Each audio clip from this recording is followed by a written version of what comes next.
Assalamualaikum warahmatullahi wabarakatuh.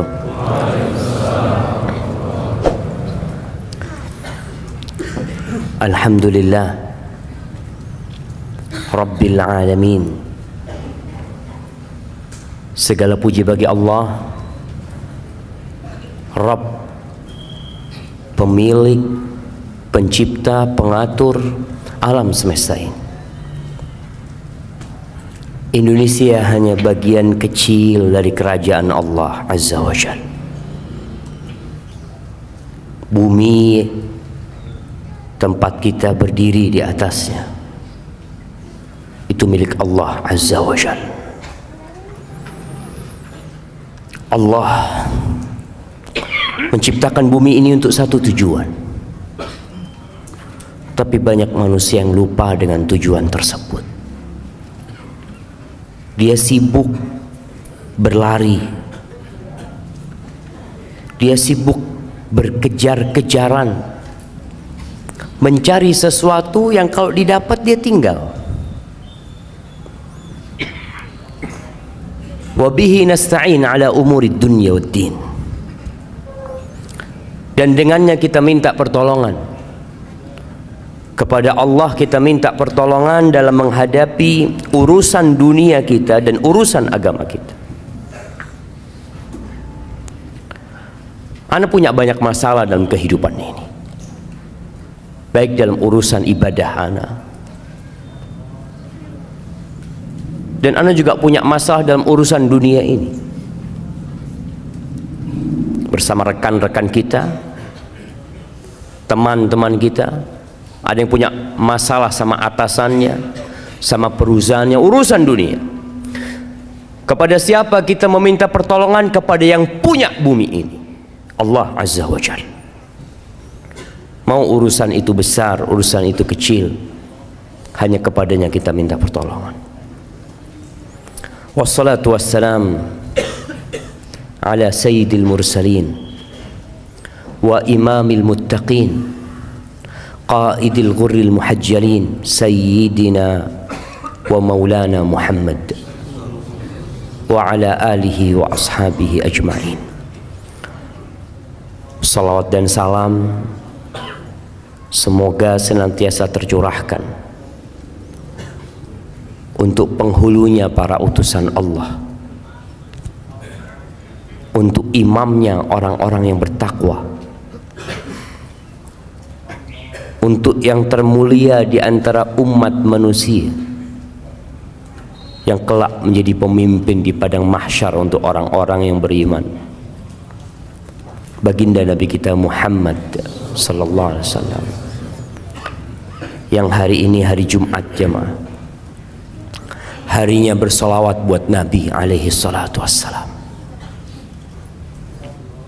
Sebelum matahari terbenam nanti, antum sekarang ini lagi ribut urusan apa? Urusan ngitung. Urusan ngitung. Orang sibuk ngurusin ngitung suara 01 berapa, suara 02 berapa, biar mereka menghitung. Antum juga perlu menghitung. Hari ini antum berapa kali bersolawat buat Nabi sallallahu alaihi wasallam. Jangan sibuk mengikuti perhitungan itu, antum lupa ngitung sesuatu yang antum perlu. Karena kalau sudah matahari terbenam, masih waktunya sholawat. Silahkan sampai kapanpun kita bersolawat kepada Nabi alaihi salatu wassalam. Tapi kita kehilangan keutamaan hari Jumat, yang merupakan sayyidul ayyam, khairu yaumin tala'at fihi syams. Sebaik-baiknya hari yang terbit matahari pada waktu itu yaumul Jum'ah, hari ini syama. Maka manfaatkan waktu yang ada untuk banyak bersalawat kepada Nabi alaihi salatu wassalam, kepada keluarga beliau, kepada istri-istri beliau, kepada putra-putri beliau, dan kepada para sahabat Nabi, yang terutama Abu Bakar Siddiq, Umar bin Khattab, Uthman bin Affan, dan Ali bin Abi Talib radhiyallahu ta'ala anhum ajma'in. Amma ba'd. Jamaah rahimakumullah, apa tema kita hari ini? Bekal di alam kubur. Sebenarnya semua sudah tahu apa sih yang harus kita bawa ke kuburan. Ketika antum dikasih tahu oleh ayah antum, nak, besok kita mau berangkat. Kemana ayah? Kita mau camping. Semua anak bawa bekalnya masing-masing. Bapaknya ngasih tahu, tempat camping kita becek. Tempat camping kita banyak ularnya. Tempat camping kita di sebuah lembah yang terkadang bisa jadi ada hujan dan akan banjir, akan tenggelam tempat itu. Ketika informasi ini disampaikan, kemudian besoknya berangkat, ada anak-anak yang tidak bawa bekalnya, dia tidak akan bisa menyalahkan orang tuanya. Ketika sampai sana dia nggak bawa tenda. Sampai sana dia udah tahu nanti gelap gulita, dia nggak bawa penerangan, dia nggak bawa lampu. Salahnya siapa? Salahnya dia. Dan kalau bicara kuburan, kita udah tahu kuburan itu seperti apa. Antum berangkat ke kuburan, antum melihat sebuah lokasi yang sunyi, senyap, yang semua orang punya kapling sendiri-sendiri. Bahkan kalau sekarang ada orang yang kuburannya itu harus diperbaharui, sewanya tiap 2 tahun, bayar lagi. Padahal cuma 2 kali 1 meter, lobang yang sempit, yang kalau kita berangkat ke sana, mungkin sebagian di antara antum pernah menggali kuburan. Antum bisa bayangin ketika gali kuburan itu. Ini tempat aneh yang terakhir.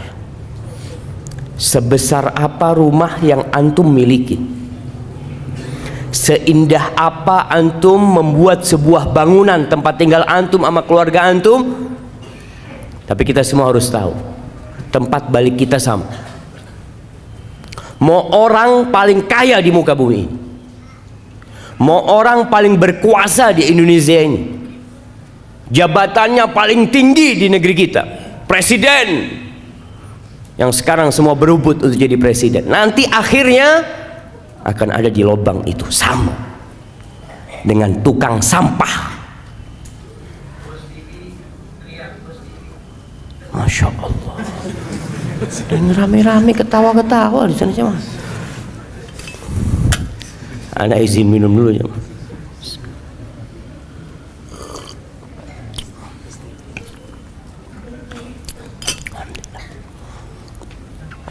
Orang yang paling kaya, yang naik Mercy, naik mobil paling mahal, nanti sama dengan orang paling miskin di muka.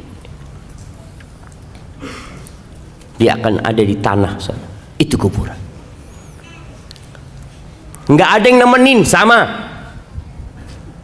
Orang kaya mati, akankah ada ajudan dia yang ikut tinggal di kuburan? Yang mati umpamanya jenderal bintang 4, anak buahnya 3, ajudannya. Ketika dikuburkan, adakah satu yang setia sama dia? Komandan, anak akan tetap ada di sini. Bohong. Sama. Semuanya sama. Di malam hari kita biasanya kalau lagi kesepian kita bisa cari teman, tapi antum akan sendirian. Teman-teman antum akan melanjutkan perjalanan ini, dan suatu hari langkahnya akan berhenti dan ikut bersamamu di alam kubur sana. Jamaah rahimakumullah, Kalau kita melihat dahsyatnya kuburan, walaupun kalau kita ngelihat dari luar biasa-biasa aja sih Ustaz. Seorang tabi'in yang bernama Ubaid ibn Umair, dia pernah berkata, innal qabra la yaqulu, kuburan itu akan berbicara. Kita tahu bahwasanya jari-jari kita akan berbicara, tempat-tempat sholat kita akan menjadi saksi. Kata Ubaid bin Umair mengatakan, innal qabra la yaqul ya ibna Adam. Dia akan mengatakan kepada anak Adam, wahai anak Adam, madza a'datta li, apa yang sudah engkau persiapkan untuk aku? Alam ta'lam anni baitul ghurbah, apakah engkau nggak tahu aku ini rumah pengasingan? Wa baitul wahdah, rumah tempat sendirian engkau di sini nantinya. Wa baitul akala wa baitud dud, tempat serangga-serangga, tempat cacing, segala macam. Ini loh kuburan. Dia ngasih tahu sama kita apa yang kau persiapkan. Kalau kita lihat manusia sibuk membangun rumahnya, kamarnya. Jangan rumahnya, dia punya rumah. Oke, biasa rumahnya. Dia punya kamar, dia hiasin. Dia bikin keramik khusus. Dia pasang wallpaper. Tiap tahun diganti wallpapernya. Dia pasang AC. Karena dia ingin nyaman di situ. Dan kuburan udah kasih tahu, aku ini tempat sendirian, nggak ada siapa-siapa engkau di sini. Engkau persiapkan, apa yang engkau persiapkan untuk sendirian di sini? An Abdullah bin Ubaid ibn Umair qal, ini anaknya Ubaid bin Umair mengatakan, balagani, telah sampai kepada aku, annal mayyit yuqadu fi hufratihi, bahwa seorang mayit itu didudukkan di kuburannya dan dia mendengar suara orang-orang yang mengantarkan dia pulang. Masya Allah. Mati lampu. Switching arus.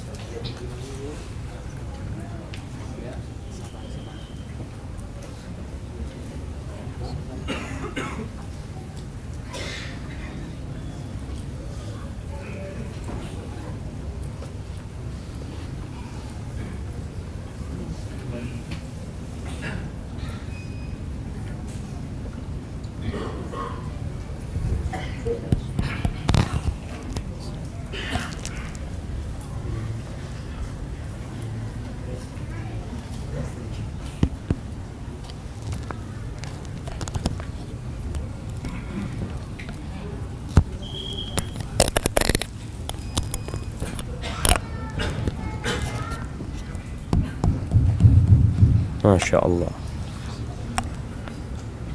Sampai mana? Sampai kuburan. Akhirnya kuburan itu berkata kepada orang yang ada di dalamnya, wayahak ibna Adam, celaka engkau Adam, dengarkan nih, alaysa qad hudzirtani wa hudzirta dhiqi, engkau kan udah dikasih tahu aku ini tempat yang sempit loh. Engkau tuh diperingatkan tentang aku, bahwasanya aku baunya busuk. Engkau udah tahu ini tempat yang menyeramkan.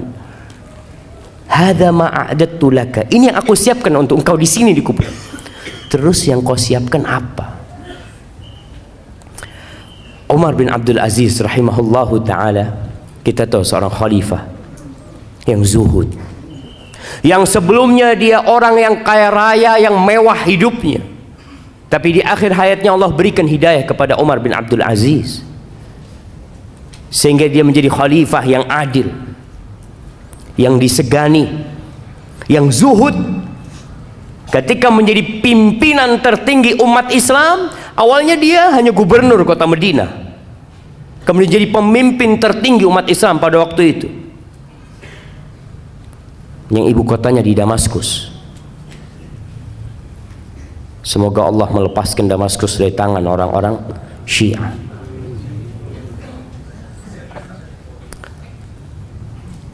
ketika dia jadi khalifah, dia pernah berkata kepada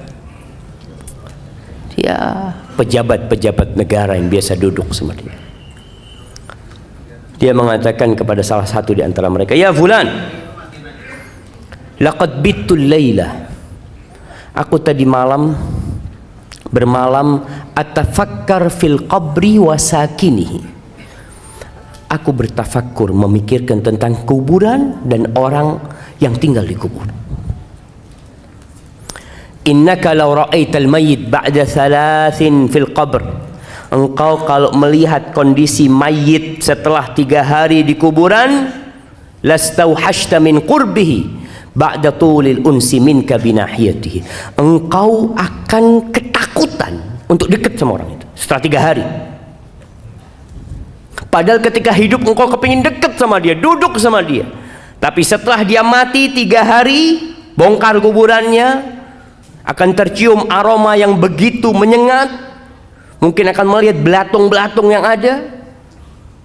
Engkau tidak akan lagi mau dekat sama dia, padahal dulu teman baikmu dia. Wala ra'aita baitan tajulu fihil hawa. Engkau akan melihat sebuah rumah yang penuh dengan binatang-binatang, dengan serangga-serangga. Wa yajri fihi sadid. Akan ada nanah yang mengalir. Wa takhtarikud didan, dan cacing itu, ulat itu keluar masuk, belatung keluar masuk dari tubuh dia. Ma'a taghayyurir raiha, dan aromanya yang tidak nyaman. Wa balal akfan, kafannya juga sudah rusak. Ba'da husnil hay'ah, padahal sebelumnya rupa dia bagus. Wa tibir rih, aromanya wangi. Wa naqa'is thawb, biasanya kalau datang bajunya bagus orang ini. Datang kajian kita tahu, Masya Allah bajunya bagus, bisa duduk di sampingmu. Setelah mengatakan itu Umar bin Abdul Aziz, dia pingsan. Pernahkah antum memikirkan kuburan itu? Rasulullah sallallahu alaihi wasallam dalam hadis riwayat Tirmizi mengatakan, "Ma ra'aitu manzaran qat illa wal qabru afdha minhu." Tidak pernah aku melihat sebuah pemandangan melainkan kuburan itu lebih menyeramkan dari semua yang kau lihat. Ya, kita harus mempersiapkan diri. Semuanya bakal mati, itu sebuah kepastian. Kullu nafsin dha'iqatul maut. Semua yang bernyawa pasti mati.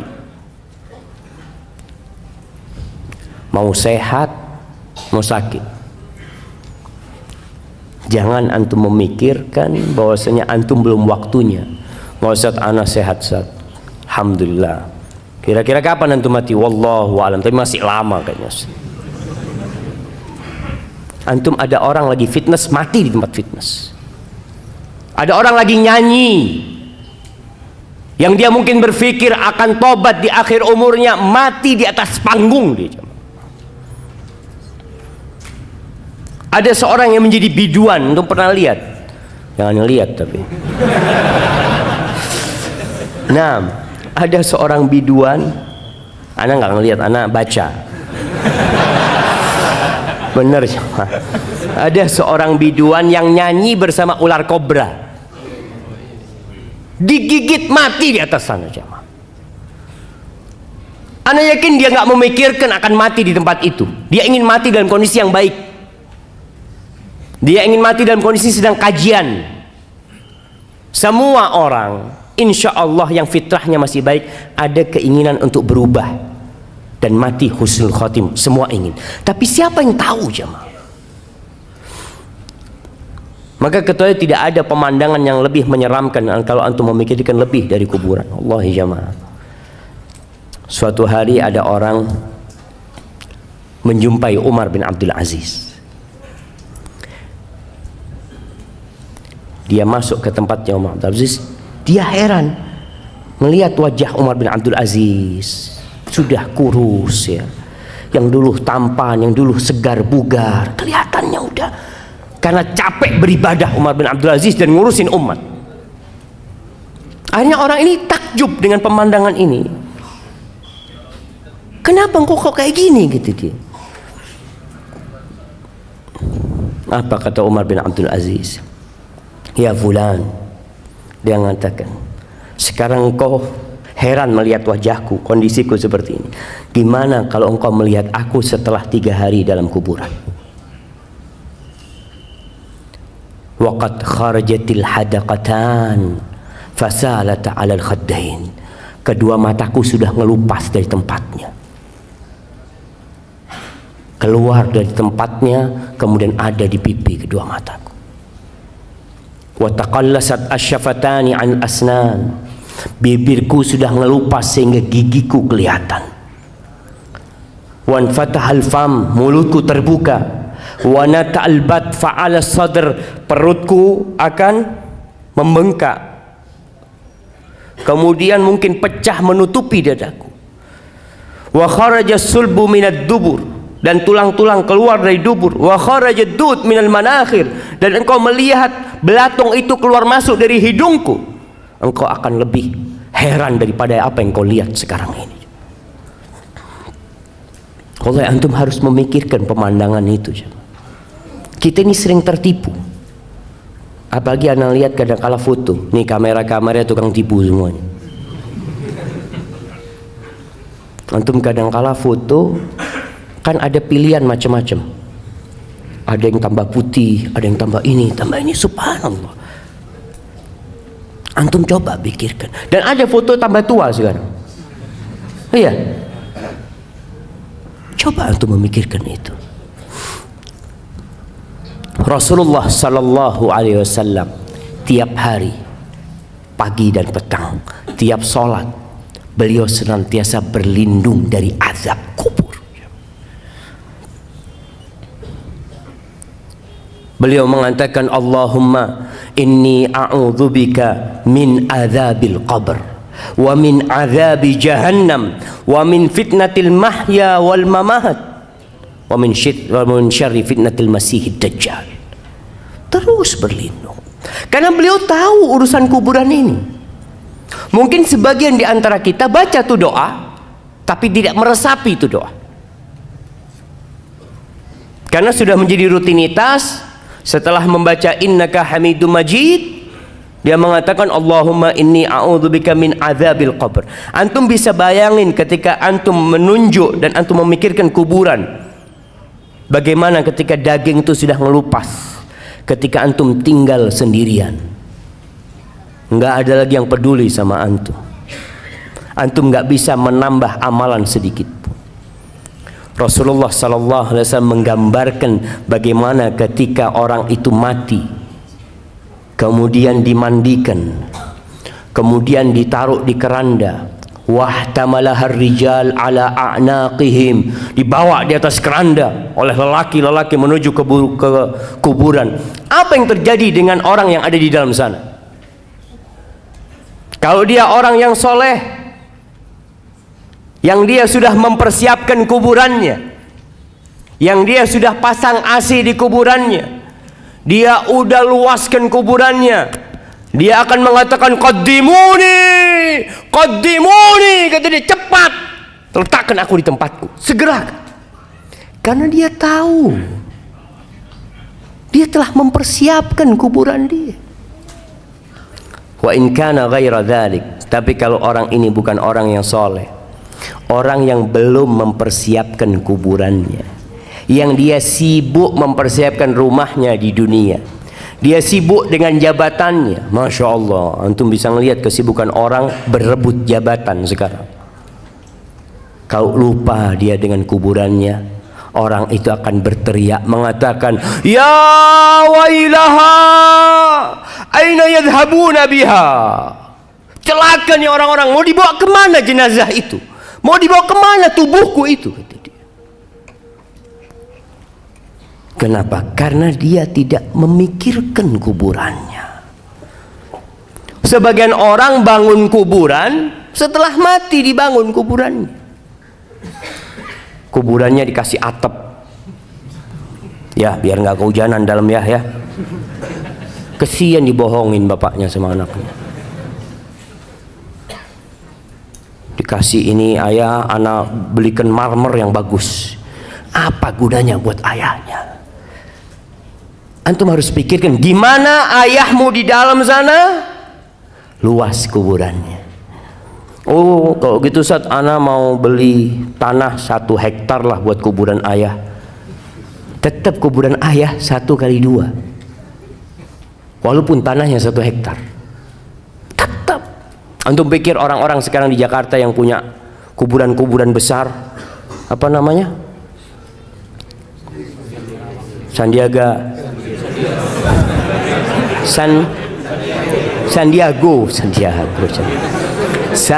Hill. Nah, antum katanya Masya Allah rumahnya luas besar. Pertanyaannya, dia dikuburkan berapa besar tempat dia? 1x2 tetap sesuai dengan jasadnya. Pikirnya kalau dikasih luas gitu dia malam bisa keluar gitu ya. Masya Allah, anak bisa jalan-jalan. Nggak ada jamaah. Manusia terlena jamaah. Allah menyebutkan hal itu. Alhaakumut takatsur hatta zurtumul maqabir kalla sawfa ta'lamun thumma kalla sawfa ta'lamun kalla law ta'lamuna ilmal yaqin la tarawunnal jahim thumma la tarawunnaha 'ainal yaqin thumma la tus'alunna yawma idzin 'anil na'im. Manusia ini terlena, lupa dengan masa yang akan datang. Dia sibuk dengan masa dia sekarang ini.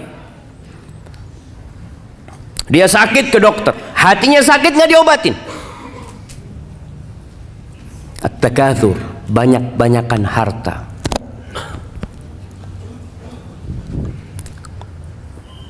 Mencari kekayaan boleh, silahkan. Antum bekerja, mencari dunia tapi untuk akhirat. Namun yang namanya takatsur ini akan sampai suatu titik antum itu sudah nggak butuh sama duit. Antum kalau buka berangkas besi antum lihat rekening antum sudah cukup sampai umur antum 100 tahun. Tapi kenapa terus cari duit? Kalau orang berpikir cukuplah, anak mau istirahat, mau beribadah, duitnya ini cukup, anak punya duit 1 triliun. Kira-kira cukup buat berapa tahun 1 triliun? Kalau tiap bulan antum habis 1 miliar, anggap 1 miliar antum 1 tahun 12 miliar, 10 tahun 120 miliar. Cukup lah. Berapa tahun jamaah? 80 tahun kira-kira. Nah, antum sekarang umurnya sudah 60 tahun. Antum coba mikir, cukup sudah. Tapi orang itu alhaakumut takatsur, terus bermewah-mewahan, berbanyak-banyakan harta. Boleh antum jadi orang kaya, dan anak harap semua yang di masjid ini jadi orang kaya tapi bertakwa. Dia capek dari pagi sampai sore cari fulus, kemudian dia pasang keramik di dalam kuburannya. Ya dengan amal soleh jamaah. Jangan antum pasang keramik sekarang ya anak udah cukup. Aduh kayaknya kurang bagus. Boleh pasang TV di sana. Antum kalau orang soleh kuburannya itu maddal basar. Kita itu senang nonton jamaah, senang melihat yang indah-indah. Allahu Akbar. Anak kadang kala pegang HP sama anak-anak, melihat tempat-tempat yang indah. Ya Allah, bagus banget. Nanti antum di kuburan itu akan dibukakan jendela, antum bisa melihat surga Allah Subhanahu wa taala. Datang aroma-aroma yang wangi jamaah. Kalau antum mempersiapkan untuk itu jamaah.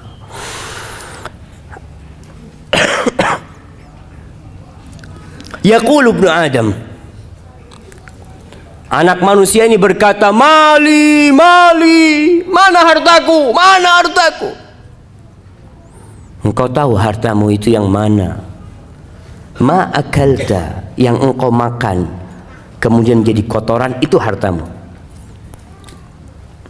Wa ma labista fa ablait. Kalau bicara yang kita miliki itu yang kita pakai, kemudian dia jadi usang. Wa ma tasaddaqta fa abqait. Dan yang engkau sedekahkan lalu ini yang kau simpan. Ini jamaah. Kalau bicara harta yang milik antum itu, antum coba sekali-kali ke kuburan lihat berapa fulus ana yang sudah taruh sini ya. Yang ada di brankas besi, yang ada di ATM antum itu bukan milik antum. Bisa jadi milik antum, bisa jadi milik orang lain. Maka kenapa kita dianjurkan untuk ziarah kubur? Karena mengingatkan kepada akhirat, mengingatkan kepada kematian, sehingga antum bisa siap-siap. Antum kalau datang ke kuburan, antum berpikir, ana punya duit 100 juta, ana sedekah baru 10 juta, 90 juta antum tinggal kalau antum mati. Amr bin As, sahabat Nabi yang menaklukkan Mesir, sahabat Nabi yang memang masuk Islamnya agak terlambat, tapi perjuangannya untuk Islam setelah itu begitu dahsyatnya. Imam Muslim meriwayatkan dari Ibn Syamasa al-Mahri, seorang tabi'in. Ibn Syamasa mengatakan hadarna Amr ibn al-As wa huwa fi siyaqatil maut. Kita pernah menghadiri Amr bin As di rumahnya. Amr bin As dalam kondisi dia mau mati sudah, naza sudah. Fahawwala wajhahu ila al-ha'id yabki tawilan. Ini sahabat Nabi. Dia menghadapkan wajahnya ke tembok. Ini orang-orang datang membesuk dia lagi sakit, dia malah menghadapkan wajahnya ke tembok, menangis yang panjang sekali tangisan. Wabnuhu Abdullah, anaknya bernama Abdullah bin Amr bin As, sahabat Nabi salah satu yang banyak meriwayatkan hadis, anak yang soleh yang berbakti sama orang tuanya. Kita kadang-kala kalau punya anak soleh, oh insya Allah doakan abah nanti ya, siap abah sudah mati punya anak seperti kau. Lihat Abdullah Amr bin As, dia punya anak seorang sahabat yang soleh, dia menangis panjang. Anaknya berkata kepada ayah, ma yubkik, apa yang membuatmu menangis wahai ayahanda? Ama basyaraka Rasulullah sallallahu alaihi wasallam bikada, ama basyaraka bikada. Mulai disebutkan keutamaan abahnya. Bukankah Rasulullah SAW memberikan kabar gembira kepadamu tentang ini, tentang ini, tentang ini, supaya abahnya berhenti menangis, supaya dia merasa senang dengan apa yang diucapkan oleh putranya. Apa kata Amr bin As? Qala wa huwa fi dhalika yabki wa wajhu ila al-ha'id. Qala thumma aqbala biwajhi. Terus bapaknya ini ngadep ke sana, tapi akhirnya menoleh kepada kita. Faqala, lalu dia memberikan wasiat kepada orang-orang yang ada di kamar itu. Inna afdal mimma tu'addu alayya syahadatu an la ilaha illallah wa anna Muhammadar Rasulullah sallallahu alaihi wasallam. Sesungguhnya yang paling mulia yang dipersiapkan untuk aku, yang aku persiapkan itu adalah syahadat la ilaha illallah dan Muhammad Rasulullah SAW. Ini memang bekal utama seorang untuk kematian. Man kana akhiru kalamihi la ilaha illallah dakhala al-jannah. Barang siapa yang akhir ucapannya la ilaha illallah, niscaya masuk surga. Ini bekal yang utama. Tahu Amr bin As dengan hal itu. Walakinni, tapi dia cerita, masalahnya aku ini beda. Aku punya masalah dalam kehidupan ini. Qad kuntu ala atbaqin thalath. Aku itu, hidupku ini di 3 fase. Fase yang pertama, dia cerita, qad ra'aituni, aku telah melihat diriku. Ini orang yang suka menghisap dirinya, dia akan sibuk dengan kesalahan dirinya daripada dengan kesalahan orang lain. Dia akan disibukkan dengan menambal kekurangan-kekurangan dirinya daripada dia menambal kekurangan orang lain. Amr bin As tahu dengan dirinya, dia bercermin, maka dia mengatakan, qad ra'aituni, aku telah melihat diriku, ma minan nasi min ahadin abghad ilayya min Rasulillah SAW. Di fase yang pertama itu, tidak ada satu manusia yang lebih aku benci daripada Rasulullah SAW. Bagaimana bencinya Amr bin As kepada Nabi SAW. Wala ahabbu ilayya min an astamkina minhu fa'aqtulahu. Dan bagaimana ambisiku pada waktu itu bisa membunuh Nabi SAW. Falau mittu ala tilka tabaqah lakuntu min ahlin nar. Andai kata aku mati dalam fase itu, niscaya aku jadi penghuni neraka, pasti sudah, kata dia. Kemudian di fase kedua, thumma ja'alallah al-islam fi qalbi. Kemudian Allah memberikan hidayah kepada aku, menjadikan Islam di hatiku. Lihat bahasanya, Amr bin As mengatakan, Allah yang bagi Islam sama aku. Jangan merasa antum telah berbuat baik sama Allah Azza wa Jalla. Jangan merasa seakan-akan, oh alhamdulillah ana ini gara-gara ana Ustaz, alhamdulillah masjid ini jadi bagus. Ana yang punya peran besar, masjid ini jadi ramai jamaahnya. Jangan bilang seperti itu. Katakan Allah Azza wa Jalla yang memberikan hidayah kepada orang-orang sehingga datang ke rumah Allah ini. Fa'ataitu Rasulullah SAW. Lalu aku mendatangi Rasulullah SAW. Liubayi'ahu, untuk berbaiat kepadanya. Dia berbaiat, menyatakan masuk Islam, mengucapkan janji setia kepada Nabi SAW. Faqultu ubsut yaminak ya Rasulullah. Ketika aku datang menyumpai Nabi SAW, aku mengatakan, ya Rasulullah, berikan tangan kananmu kepadaku. Fabasata yadahu. Nabi SAW memberikan tangannya kepada aku. Thumma inni qabattu yadi. Tapi ketika itu nggak jadi. Aku menarik tanganku. Nggak jadi bersalaman dengan Nabi SAW. Faqala malak ya Amr. Kenapa engkau? Kok engkau urungkan niatmu? Faqultu aradtu an ashtarib. Aku mau kasih persyaratan. Ini orang mau masuk Islam mau kasih persyaratan. Subhanallah. Kenapa? Dia tahu siapa dirinya. Dia tahu kejahatan-kejahatan yang pernah dia lakukan. Maka Amr mengatakan, ditanya sama Nabi SAW, tashtaritu madza? Apa syaratmu? Kata Amr bin As, ashtaritu an yughfara li. Syaratnya diampuni dosa-dosaku. Syaratnya diampuni dosa-dosaku. Karena Amr bin As berpikir, kalau aku masuk Islam tapi dosaku yang masa lalu, yang aku ingin membunuh Nabi SAW tidak diampuni, apa gunanya aku masuk Islam? Maka ketika orang masuk Islam, hendaklah masuk Islam dengan berfikir tentang agama Allah ini. Jangan merasa sekali lagi berbuat baik kepada Islam, tapi Islam yang telah memberikan kebaikan kepada kita. Lalu Nabi SAW mengatakan kepada Amr,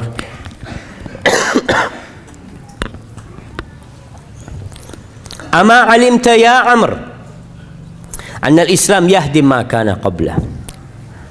Wahai Amr, apa engkau enggak tahu kalau seorang dengan masuk Islam, semua dosa-dosa dia dihapuskan. Wa annal hijrata tahdi ma kana qabla, dan hijrah itu menghancurkan dosa-dosa masa lalu. Hijrah dengan fisiknya, hijrah dengan hatinya, dosa-dosa masa lalu dia selesai. Wa annal hajj yahdi ma kana qabla, haji itu juga sebuah amalan yang menghapuskan dosa-dosa yang sebelumnya. Lalu Amr bin As menyebutkan tentang dirinya lagi. Faqad ra'aituni, setelah itu Aku melihat diriku, ma minan nasi ahadun ahabbu ilayya min Rasulillah SAW. Wala ajallu fi aini minhu. Enggak ada orang yang lebih aku cintai daripada Nabi SAW. Enggak ada orang setelah itu yang lebih aku agungkan daripada Nabi SAW. Walau su'iltu wala ajallu fi aini minhu. Di mataku enggak ada orang yang lebih agung, yang lebih wibawa daripada Nabi SAW. Andai kata ada orang minta kepada aku agar aku mensifati, menceritakan bagaimana wajah Nabi SAW, ma'ataqtu, aku nggak bisa. Kalau diminta, gimana sih wajah Nabi SAW, aku nggak akan bisa. Padahal Amr bin As ini orang yang cerdas, sampai dikenal dahiyatul Arab. Dia orang pinternya orang Arab. Tapi kalau ditanya gimana wajah Nabi SAW, aku nggak bisa mensifatnya. Kenapa? Li'anni lam akun utik an amla aini ijlalan. Aku nggak pernah melototin melihat wajah Nabi SAW sebagai bentuk penghormatan aku kepada Nabi SAW. Falau mittu ala tilka tabaqah, kalau aku mati pada fase itu, rajautu an akuna min ahli jannah. Aku berharap aku menjadi penghuni surga. Fase pertama masuk neraka, kalau mati di fase kedua, ia berharap dia. Tidak mengatakan dia akan menjadi penghuni surga. Rajaut. Seorang mukmin ketika beribadah kepada Allah antara takut dan harap. Harap-harap cemas. Aku berharap kalau aku mati pada waktu itu, kita itu jemaah kepingin mati dalam kondisi taat. Antum berharap mati dalam kondisi sedang sholat, sedang ngaji, sedang baca Al-Quranul Karim, sedang umroh. Sebagian orang berangkat umroh kepingin tidak balik lagi supaya dia dicabut nyawanya di sana. Tapi tahu-tahu sampai Jakarta lagi. Astagfirullah, sampai Jakarta lagi. Iya, ada orang yang kepingin karena mati husnul khotimah. Harapannya seperti itu ketika mati dalam kondisi berihram. Thumma wullina asya' ba'd. Setelah itu, ini yang aku takutkan. Setelah meninggalnya Rasulullah SAW, kita dikasih kekuasaan. Ini buat para penguasa, para pejabat, apa saja kekuasaanmu. Biasanya orang kalau duduk di jabatannya mulai berubah. Yang awalnya di soft pertama, akhirnya jadi imam buat orang-orang masbuk. Jadi imam dia, tapi khusus buat orang-orang masbuk. Allahu Akbar. Wulitu asya' ba'd falastu adri ma ana fiha au ma hali. Aku nggak tahu kondisi aku ketika aku menjabat. Jadi gubernurnya Mesir Amr bin As. Subhanallah. Amr bin As ini jamaah. Kalau antum baca sejarah Amr bin As, pada waktu menyerang Mesir, di perjalanan itu dia berhasil menghadang rombongan anaknya Muqawqis, raja Mesir pada waktu itu. Putrinya itu dikirim ke Palestina untuk menikah dengan salah satu raja Romawi. Nama putrinya Romunusa apa? Dengan emas, dengan macam-macam dikirim untuk ke sana karena sudah dinikahkan. Ketika ditangkap oleh Amr bin As, Amr bin As itu mengatakan kepada para sahabatnya, kalian ingat Raja Muqawqis itu pernah kirim hadiah buat Nabi kita Sallallahu Alaihi Wasallam. Pernah kirim bagla. Bagla itu campuran antara kuda sama keledai. Kasih hadiah buat Nabi, bagla yang bagus, dan mengirimkan seorang budak, Maria Al-Qibtiyah. Gimana menurut kalian kalau kita balas kebaikan raja itu agar tahu dengan kebaikan Nabi kita Muhammad SAW? Itu dibalikin rombongan itu ke Mesir, jemaah. Jadi banyak kebaikan Amr bin As radhiyallahu ta'ala. Maka dia mengatakan, aku nggak tahu kondisi aku ini gimana sekarang. Fa idza ana mittu fala tashabni naihatun wala nar. Kalau aku mati, tolong nggak ada wanita-wanita yang meratap, yang menangis-nangis, yang menemani aku ke kuburan, yang mengantarkan aku ke kuburan. Wala nar, nggak ada api-api untuk memeriahkan orang mau mati, dimeriahkan. Kadangkala pasang mercon atau apa, nggak ada. Fa idza dafantumuni, kalau kalian telah menguburku, fasunnu alayya turab sannan, itu debu kalian timpakan kepada aku. Ya, jangan keras-keras maksudnya Amr bin As. Sudahlah, kalian ratakan aku dengan tanah. Fa idza faragtum min qabri, kalau selesai kalian mengubur aku, famkuthu inda qabri, kalian jangan pulang dulu, kata Amr bin As. Dia tahu gimana kondisi di kuburan. Dia bakal sendirian, dia bakal ditinggal sama semuanya. Tapi dia minta famkuthu inda qabri qadra ma yunharu jazur wa yuqsamu lahmuha. Tolong kalian ya tetap di kuburan sebentar lah, seperti orang menyembelih onta kemudian membagikan daging-daging.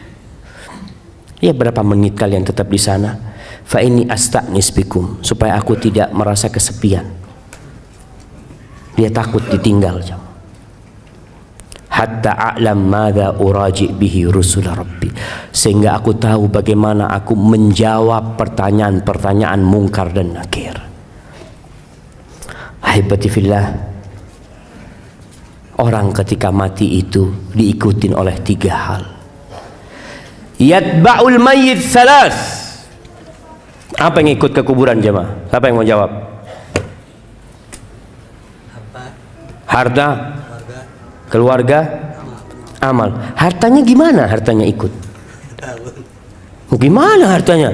Siapa yang tahu? Harta yang ikut ke kuburan? Hartanya ikut pulang, keluarganya ikut pulang, dan amalnya. Iya, hartanya apa yang ikut ke kuburan? Fulusnya ikut gitu ke kuburan. Paling di luar gerbang. Oh, mobilnya mungkin di luar gerbang. Nggak sampai ke kuburan. Bahkan kalau orang-orang kafir kan ikut di kuburan. Kalau orang kafir mobilnya masuk kuburan juga. Barakallahu fikum. Nah, para ulama ketika berbincang harta kok bisa ikut sih? 3 yang ikut. Yarji'u isnan wa yabqa wahid. Yang 2 balik ke rumah, yang 1 tinggal sama antum. Yatba'uhu ahluhu. Keluarganya ikut, jelas kalau keluarganya ikut. Ingat perempuan-perempuan, ana masih ngelihat di daerah Jabodetabek ini, kalau ngubur jenazah perempuan-perempuan itu ikut ke kuburan. Nggak usah lah antum anti bagi perempuan tinggal di rumah. Rasulullah SAW pernah melihat wanita-wanita di jalan ke kuburan. Ditanya sama Nabi SAW, kalian ikut memandikan jenazah? La. Kalian ikut mengangkat jenazah? La. Kalian ikut ngubur jenazah? La. Irji'na ma'zurat, kalian pulang bawa dosa. Ngapain kalian ke kuburan kalau ternyata kalian tidak ngapa-ngapain di sana? Yang ada nangis-nangis ya di kuburan, akhirnya pingsan, orang nggak ngurusin jenazahnya, ngurusin istrinya ini. Apalagi kadangkala, subhanallah, perempuan ini jamaah. Semoga Allah memberikan hidayah kepada perempuan-perempuan dan kepada antum juga semua, pada kita semuanya. Anak kadangkala, Allahu a'lam, Allah yaghfir lana dzunubana, melihat perempuan di kuburan itu masih pakai lipstik. Astagfirullah, mau ke kuburan pakai lipstik jemaah? Kadangkala maka keluarganya ikut, anaknya ikut, pamannya ikut, keponakannya ikut. Masya Allah. Sebagian anak ya, nasihat anak buat anak yang tinggal di luar kota, kalau orang tuanya meninggal dunia, suruh kuburkan segera tanpa nunggu antum.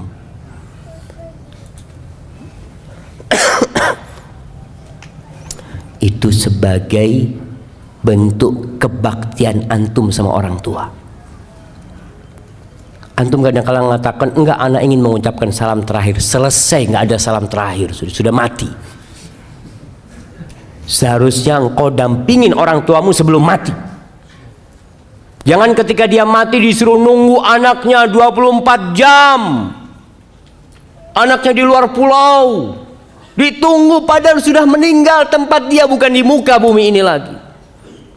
Selesai, katakan kuburkan orang tua anak.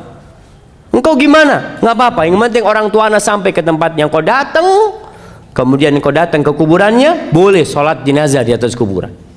Sholatin di atas kuburan. Nggak harus nunggu antum. Keluarganya ikut. Wa malu, hartanya ikut. Para ulama ketika berbincang tentang hartanya yang ikut ini mengatakan ini dulu itu ada budak. Budak itu harta, di mana diperjualbelikan sehingga budak-budaknya pada ikut menguburkan. Tapi juga ada yang ke kuburan naik kendaraan mungkin. Ada yang dinaikkan kereta atau apa ke kuburan, mungkin kalau sekarang pakai mobilnya ikut. Dan yang ketiga, bisa jadi dia diikutin sama hartanya karena dia orang kaya. Antum lihat kalau orang kaya mati, masya Allah, kuburannya itu rame, masjid rame. Sampai pernah ada seorang jemaah cerita temen nih, nggak tahu di Bekasi atau di mana. Dia cerita ada salah satu ikhwan meninggal dunia, disolatkan di sebuah masjid, rame yang nyolatin jemaah. Salah satu jamaah masjid tanya, ini orang kaya dari mana yang mati? Kenapa Pak katanya? Iya berarti kan bisa ngasih amplop kepada semua yang sholat itu gitu. Subhanallah. Nggak tahu itu di mana jamaah. Ada yang pernah sholat jenazah dapat amplop? Ada yang pernah? Angkat tangan. Mana jamaah? Dapat berasan tuh. Masya Allah. Kasih. Jadi ngambil berasnya di mana tuh?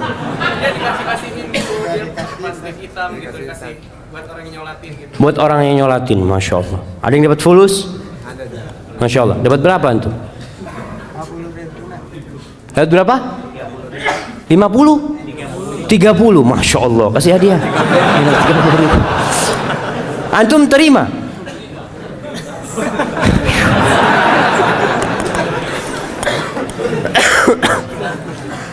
Iya, tadi ketika orang kaya raya banyak yang nyolatin karena dia orang terhormat di kampungnya, ikut. Tapi selesai itu pulang. Wa yabqa wahid. Yang tinggal di kuburan itu tinggal satu, yaitu amalan dia. Ketika orang-orang pergi, amalan itu akan datang sama dia. Kalau dia orang soleh, amalan itu datang dalam wujud seorang manusia yang tampan, wajahnya indah, pakaiannya bagus. Dia perlu teman di kuburan sana.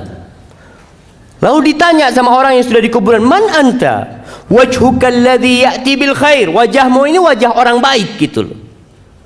Dan bajumu baik, kata dia. Kata orang ini, ana amaluka saleh.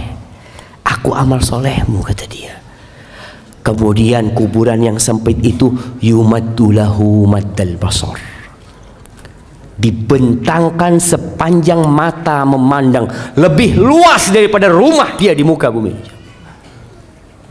Kalau orang punya rumah, ya rumahnya masih tertutup tembok ya, tapi di kuburan sepanjang mata memandang luas dia. Kemudian dibukakan tadi jendela, dia melihat ini tempatmu di surga, kata dia. Lalu orang yang soleh ini akan mengatakan, dauni, biarkan aku mau kasih kabar kepada keluargaku supaya nggak nangis lagi mereka sudah. Katilah, engkau tinggal di sini, selesai sudah urusanmu dengan dunia. Tapi kalau amalnya amal soleh, amal toleh, amal buruk, sama juga akan diam di situ. Datang seorang dengan wajah yang menyeramkan, dengan aroma yang busuk. Lalu orang ini di kuburan melihat orang itu ketakutan, mengatakan, mana anta? Kamu siapa kamu? Wajahmu wajah yang mendatangkan keburukan, aromamu busuk. Apa kata orang ini? Ana amaluka toleh. Aku amalanmu. Engkau dulu yang beramal aku seperti ini. Lalu kuburan itu disempitkan buat dia dan dibukakan jendela menuju ke neraka. sehingga datang kepada dia panasnya neraka itu.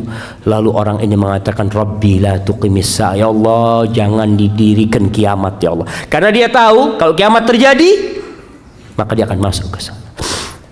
Ahibati fillah, apa yang perlu kita amalkan agar kuburan kita jadi raudhatun min riyadil jannah, dari taman-taman surga, menjadi sebuah taman yang indah.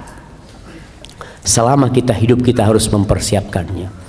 Maka secara global semua amal soleh, jadilah antum orang yang semangat mengamalkan semua amal kebajikan. La tahqiranna minal ma'rufi syai'an. Jangan pernah meremehkan amal soleh walaupun kecil menurut antum. Walau antalqa akhaka biwajhin taliq, walaupun engkau hanya berjumpa dengan saudaramu dengan wajah yang berseri-seri. Ini buat teman-teman yang udah ngaji.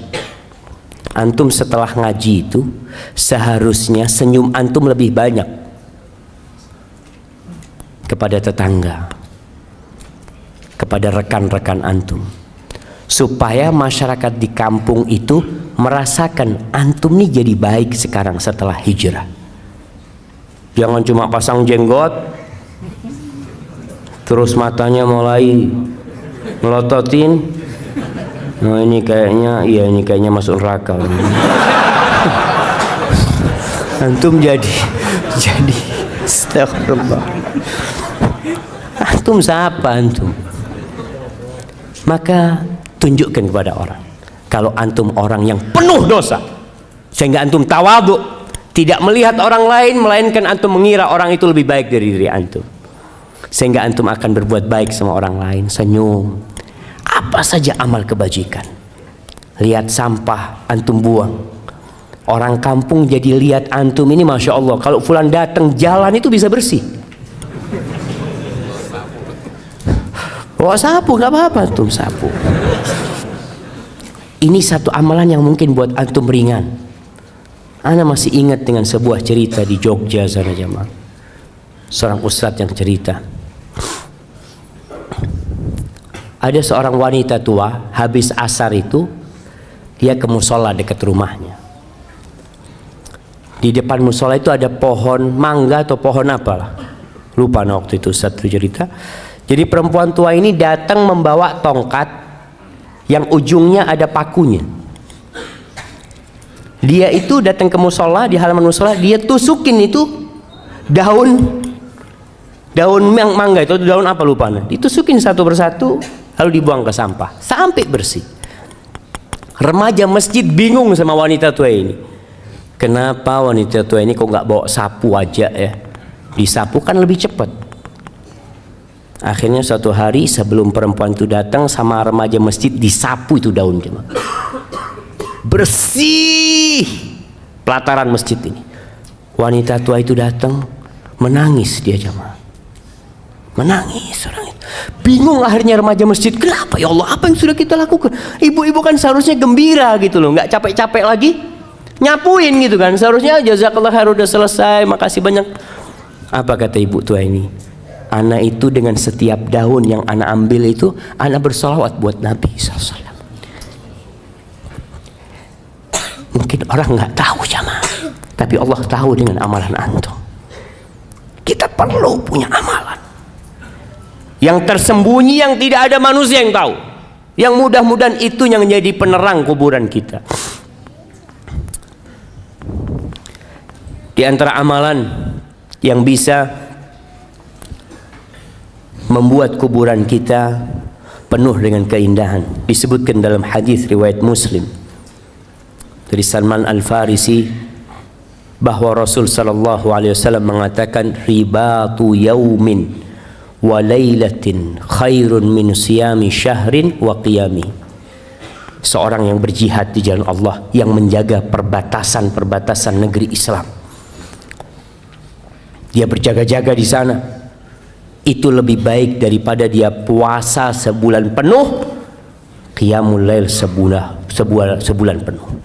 Wa in mata ujriya alaihi amaluhu alladhi kana ya'mal. Kalau dia mati dalam kondisi seperti itu, amalan itu akan terus dikirimkan kepada dia pahalanya. wa ujriya alaihi rizquh, rizkinya akan disampaikan kepada dia, wa aminal fattan, dan dia akan selamat dari fitnah kubur nanti. Kemudian termasuk yang menyelamatkan dari azab kubur adalah orang yang mati syahid, di mana dia tidak akan difitnah di kubur. Cukup pedang-pedang yang terhunus yang mungkin menyebabkan dia takut dan kaget, itu menjadi fitnah dia di dunia, sehingga di kuburan dia akan diselamatkan. Kemudian membaca sebuah surat yang terdiri dari 30 ayat. Masya Allah. Al-Mulk, Masya Allah, kirimkan ke sana. Kata Nabi SAW, 30 ayat tashfa' li sahibiha hatta ghufira lahu. Ada 30 ayat yang akan memberikan syafaat kepada orang tersebut sehingga orang itu diampuni dosa-dosanya, yaitu suratul Mulk. Dianjurkan dibaca tiap malam. Antum baca suratul Mulk. Ada orang baca surat supaya kaya. Ini supaya anak dapat fulus banyak ini. Ingat, orang yang beramal untuk dunia Allah kasih. Allah kasih. Antum sodakoh untuk sembuh, Allah sembuhkan antum. Boleh, silahkan. Tapi jangan cuma minta dunia. Mintalah akhirat, jamaah. Antum baca Quran, yakini dengan setiap huruf itu 10 kebaikan. Kemudian dengan setiap ayat itu seperti antum, Masya Allah, mendapatkan seekor onta yang gemuk. Dan untuk pahala antum di akhirat, insya Allah dunia ini Allah akan berikan kepada antum. Tapi kalau antum minta dunia, ya sudah dikasih urusan dunia, akhirat nggak dapat apa-apa. Karena antum memang hanya meminta dunia. Maka berusaha untuk memperbanyak amal soleh. Ziarah kubur. Sekali-kali antum datang ke kuburan, sehingga antum di sana bisa berpikir, apa yang sudah ana persiapkan? Sudah berapa banyak bekal antum? Antum jangan berbangga dengan tubuh antum yang indah, yang perempuan, yang kadangkala selalu memoles wajahnya. Ingat, nanti kedua matamu akan keluar dari matamu. Pipimu yang indah akan lobang berisi belatung. Perutmu semua juga akan penuh dengan kotoran. Hingga hal itu membuat kita mempersiapkan diri apa yang akan kita lakukan. Karena Rasul SAW mengatakan, aksiru dzikra hadhimil ladzat. Kalian banyak-banyak mengingat pemutus kelezatan. Pemutus kelezatan, yaitu kematian ini. Hadza wallahu a'lam bishawab. Itu yang bisa saya sampaikan pada kesempatan kali ini. Semoga mendorong kita di bulan Sya'ban ini untuk banyak-banyak beramal soleh, untuk bertobat kepada Allah atas dosa-dosa yang kita lakukan. Baik. Namanya ada pertanyaan yang sudah dijawab dalam penjelasan tadi. Ustaz, bagaimana hukumnya kalau kita diwasiatkan untuk menguburkan orang tua di kota A, sedangkan saat ini orang tua kita tinggal di kota B yang jaraknya 6-8 jam perjalanan dari kota A? Apakah mengikuti wasiat itu atau dikuburkan di tempat tinggalnya? Jazakallah khair. Gak apa-apa, wasiat itu selama tidak bertentangan dengan agama boleh dilaksanakan. Kalau ada orang meninggal dunia di Jakarta umpamanya, dia wasiat tolong ana dimakamkan di Mekah umpamanya.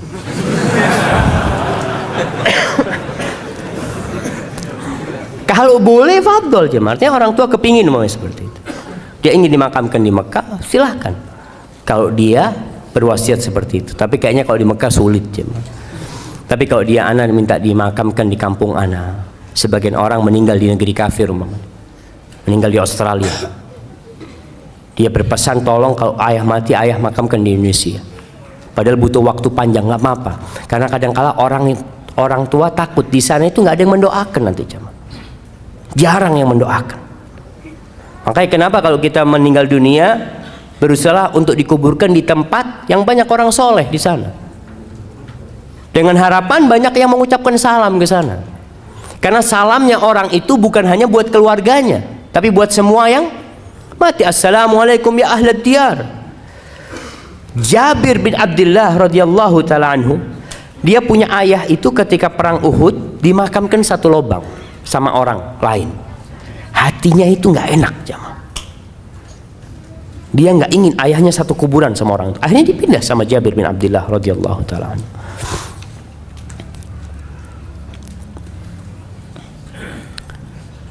Allahu Akbar.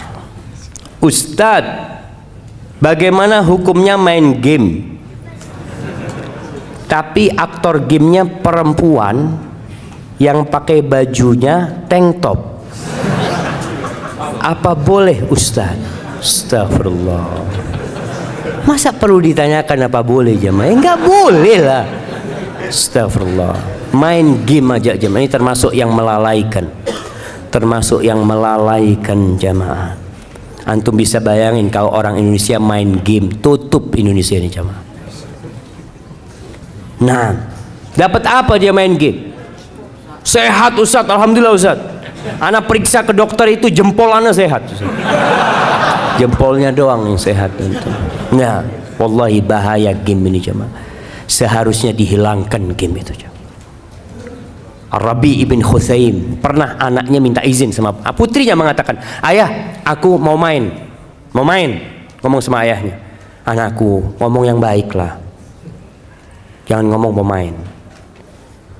Akhirnya kata ibunya, kau ngomong sama bapak aku mau ngobrol sama teman-teman. Ya silahkan kata dia. Kenapa kalau dia nggak ngomong tidak mau dengan kata-kata main? Dia mengatakan permainan itu selalu dicela sama Allah Subhanahu wa taala. Kita itu harus serius menghadapi kehidupan ini. Tidak bermain-main jemaah. Orang subhanallah kerjanya main, game ini main terus.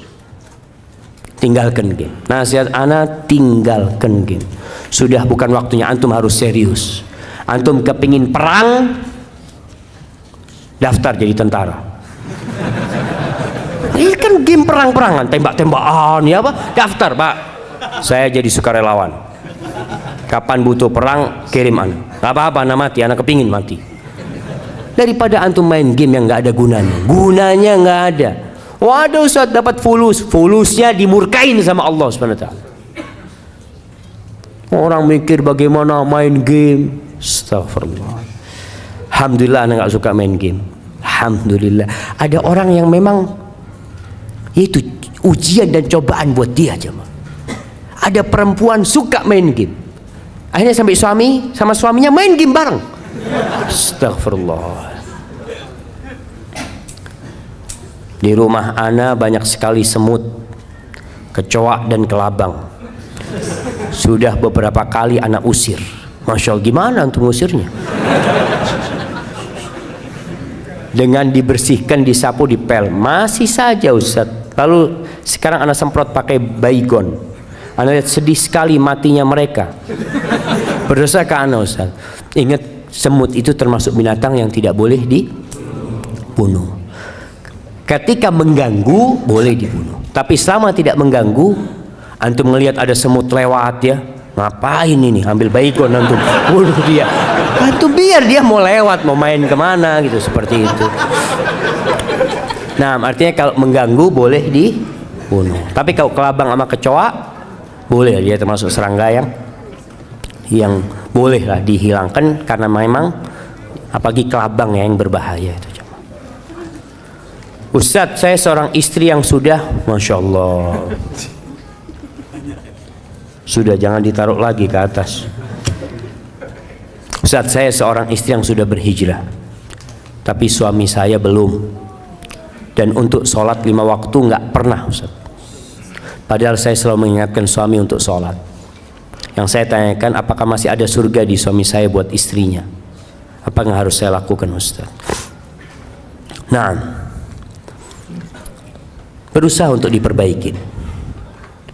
Karena kondisinya anti memang menikah sama dia dulu, bukan melihat kepada agamanya. Artinya bertahun-tahun anti hidup sama dia itu aman-aman saja. Ketika anti berhijrah, antum melihat ada masalah di suami, kasih nasihat. Kalau nasihat dari anti tidak bisa masuk kepada dia, lewat orang tuanya. Kalau sudah nggak mungkin kasih nasihat, anti boleh gugat cerai. Gugat cerai. Sebagian ulama dalam mazhab Hambali berpendapat orang yang meninggalkan sholat, full sama sekali tidak sholat, sudah kafir. Sehingga pernikahannya sudah batal secara otomatis. Itu dalam sebagian mazhab Hambali, karena orangnya dianggap murtad. Tapi dalam mazhab Syafi'i tidak. Dia masih muslim tapi yang melakukan dosa besar. Engkau punya hak untuk cerai. Mudah-mudahan dengan engkau gugat cerai, kalau ditanya apa masalahnya, masalahnya dia nggak sholat. Kalau dia sholat, aku tidak akan gugat cerai. Maka insya Allah dengan cara itu semoga suamimu dapat hidayah. Artinya tujuannya itu supaya suami berubah. Barakallahu fikum. Dan bagaimana azab kubur bagi orang yang berselingkuh dan berzina? Dan apabila bertobat, bagaimana cara agar tetap istiqamah?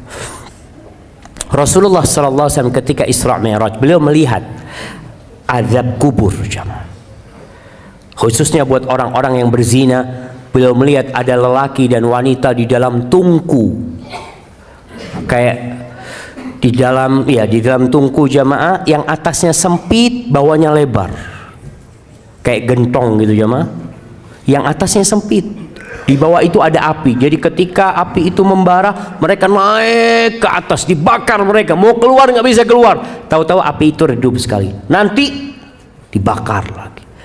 Karena orang berzina biasanya nafsunya naik kemudian turun. Seperti itu dibakar terus sampai kiamat. Antum bisa bayangin, antum punya jari. Cobalah kalau antum mau coba ya. Antum pasang korek, coba 1 menit lah. Kalau kuat 2 menit. Antum nggak kuat. Orang-orang yang kurang imannya, mereka lah yang akhirnya melakukan dosa zina. Sehingga Nabi SAW mengatakan, la yazni zani wa huwa mu'min. Tidaklah seorang berzina dalam kondisi berzina dia beriman. Imannya itu keluar aja ketika dia melakukan perzinahan itu. Karena kalau dia beriman, dia dilihat sama Allah Azza wa Jalla ketika melakukan perzinahan itu, dan Allah murka dengan perbuatan itu. Ingat jemaah, ada suatu hari yang semua akan dibongkar. Walaupun istrimu nggak tahu, suamimu nggak tahu, orang satu kampung nggak tahu, tapi Allah tahu dengan perbuatan tersebut. Dan azab kubur menanti sebelum nanti diazab pada hari kiamat. Na'udzubillahi minan nar. Assalamualaikum Ustaz. Apakah jika seorang ketika sudah meninggal di dalam kuburnya sempit dan gelap, masih memungkinkan bisa terang dan lapang berkat doa anaknya yang soleh? Nah, masih memungkinkan. Masih memungkinkan. Artinya seorang yang meninggal dunia memang amalannya putus kecuali 3. Yang pertama, ilmu yang bermanfaat. Nah, idza mata ibnu Adam, itu hadisnya, ilmu yang bermanfaat, ilmu yuntafa'u bihi. Maka berusahalah antum punya ilmu yang bermanfaat. Apa contohnya? Ngajar ngaji antum.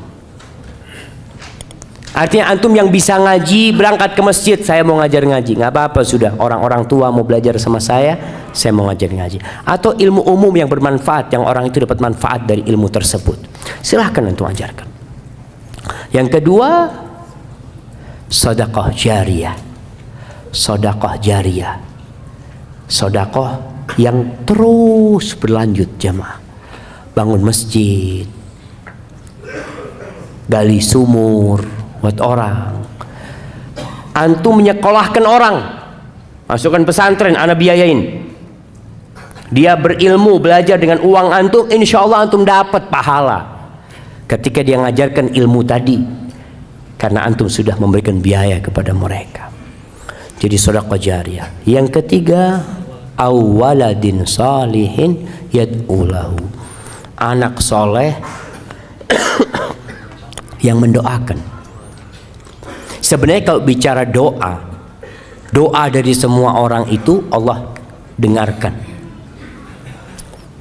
Ketika sholat jenazah, yang doa bukan cuma anaknya, temannya berdoa, pamannya berdoa, istrinya berdoa, orang kampung berdoa, Allah insya Allah kabulkan doanya.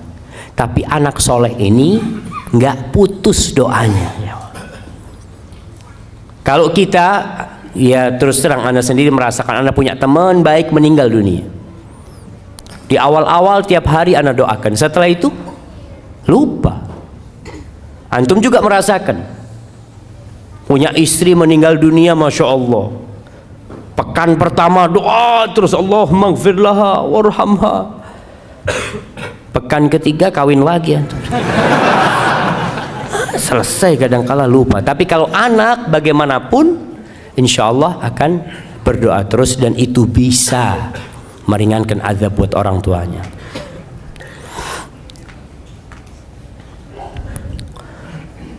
Bagaimana caranya agar di dalam pembicaraan tidak ada unsur ujub? Sebab Ustadz, saya adalah seorang guru yang suka ditanya tentang hal agama atau nasihat. Lalu saya menjawab sesuai kapasitas ilmu agama yang saya miliki. Saya takut dalam penjelasan kepada orang yang bertanya itu saya ada unsur ujub yang saya tidak sengaja.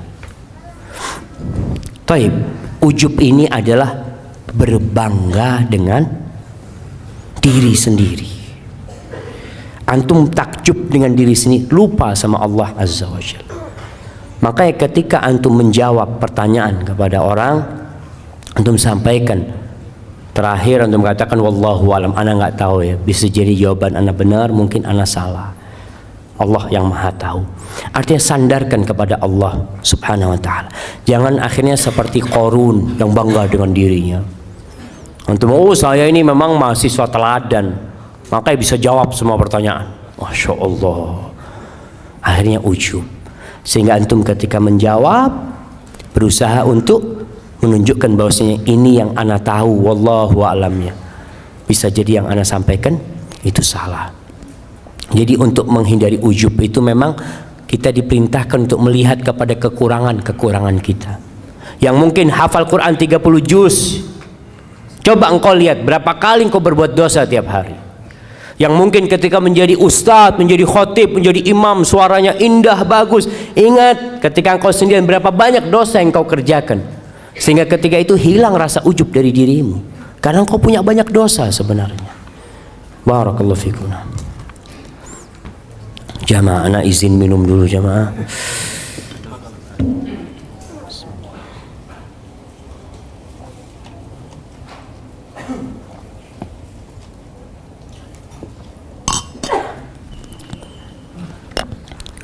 Assalamualaikum. Alhamdulillah.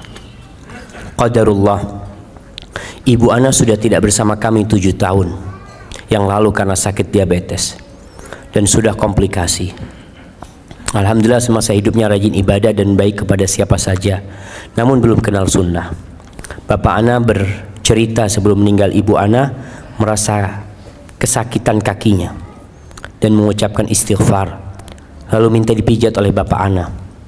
Setelah itu tiba-tiba ibu ana tidak sadarkan diri, langsung meninggal di hadapan bapak ana. Bapak ana kaget, lalu refleks memeluk ibu ana dan mencium aroma wangi keluar dari telinganya. Apakah aroma tersebut adalah ruh ibu ana yang keluar dari jasadnya? Mengapa tercium aroma wangi dari telinganya? Apakah meninggalnya ibu ana termasuk husnul khotimah? Jamaah, memang orang yang soleh ketika keluar itu dalam bau yang wangi sekali. Malaikat-malaikat itu membawa kafan-kafan dari surga yang wangi. Ruh itu keluar, ditangkap oleh malaikat, dibawa ke langit. Setiap lewat itu mereka mengatakan, siapa ini? Wangi banget aromanya. Kemudian dikembalikan ke bumi. Jadi wallahu a'lamnya, berkaitan dengan ruh ini, orang-orang ketika bertanya tentang ruh kepada Nabi SAW, Allah mengatakan qulir ruh min amri rabbi. Ruh itu urusan Rabbku. Jadi mungkin ada kejadian-kejadian di dunia ini, orang yang melihat azab kubur ditampakkan, atau dia melihat nikmat kubur, mungkin dia melihat. Tapi wallahu a'lam bishawab, kita tidak bisa memastikan hal itu. Kadangkala ada orang kafir, kalau antum lihat ya di film-film dulu itu kafir tersenyum matinya, tapi Allahu alam, kita nggak tahu. Maka kita serahkan kepada Allah Azza wa Jal. Kalau tadi abah antum mencium aroma wangi dari telinga ibu antum, semoga ibu antum husnul khatimah ya. Karena sebagaimana antum sebutkan tadi, dia termasuk orang yang baik. Hadza wallahu a'lam bishawab. Ustaz, bagaimana cara mengurangi ngambek kesal pada suami? Saat teringat akhirat dan alam kubur, ana takut jadi istri yang tidak taat. Na'udzubillah. Tapi ana suka kesal dan ngambek bila ada yang kurang berkenan. Bagaimana cara menguranginya? Nabi SAW sudah memberikan tips kepada kita, yaitu melihat kepada kelebihannya, melihat kepada kebaikannya. Kalau anti melihat kepada kekurangannya, semua punya kekurangan. Sebagian wanita mengatakan, aduh anak kepingin menikah sama fulan, fulan baik, menikah sama fulan. Dia tahu ternyata suaminya punya banyak kekurangan. Solusinya anti melihat kepada kebaikan dia. Kekurangan samalah anti punya kekurangan. Suamimu bukan malaikat dan engkau bukan bidadari. Dan lihatlah kepada kekurangan dirimu. Masya Allah. Kayaknya udah suruh berhenti anaknya semua.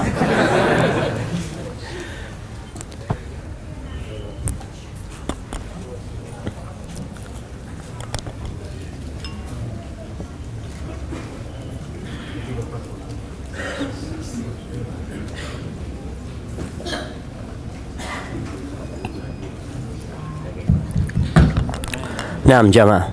Mati lagi jamaah.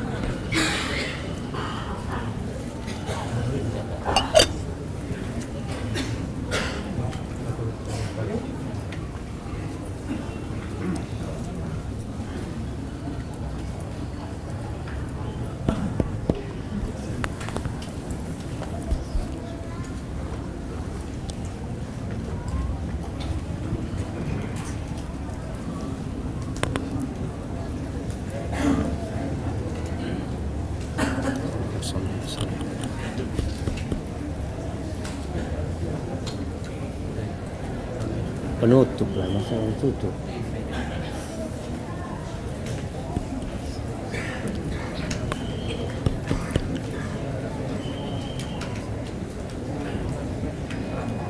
Masya Allah. Nah, jadi lihatlah kepada kelebihannya, yang lihat kepada kekurangannya. Semoga dengan cara itu kita juga lihat kita juga banyak dosa lah. Semoga itu menghibur diri kita. Ini pertanyaan terakhir. Assalamualaikum Ustaz, semoga Allah memberi rahmat untuk Ustaz, amin. Apa hukumnya tidak menghadiri pernikahan walaupun kita diundang? Anak kemarin nggak hadir di sebuah pernikahan karena anak suka akhwat tersebut, Ustaz.